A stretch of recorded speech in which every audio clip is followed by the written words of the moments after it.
to dig into one point you mentioned there, Tony, about looking into the drivers of engagement.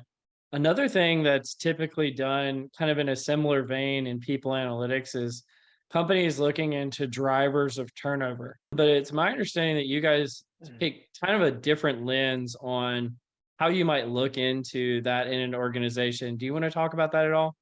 And I'll talk about kind of generally what my philosophy is around like Mhm. drivers or predicting turnover, that sort of thing. And I'll relate it back to probably an article that you read around like Pinterest being more of the positive universe versus like all the other kind of negativity that exists out there in the world. I'm not an authorized representative for them.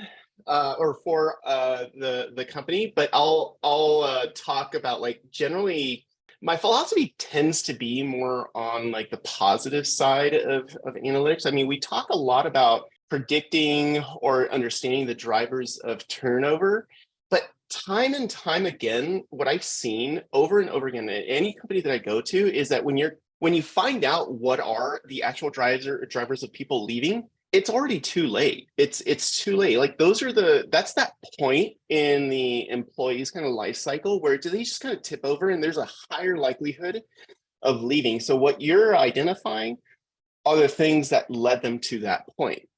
But Mhm. really what we should be talking about is all the things that in the employee experience that drives them to stay, drives them to Mhm. not pick up the call from the recruiter, drives them not to respond to the LinkedIn message from a recruiter, all those things.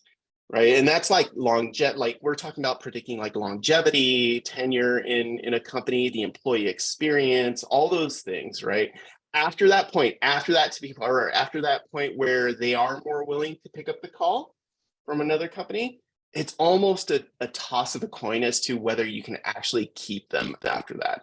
And when you do, it's usually Oh money, yeah. more money, all that stuff, so it's more costly. But the root cause of the problem is still there. Absolutely. And you see these sort of like colloquialisms like, people leave managers. Well, people stay because of managers too.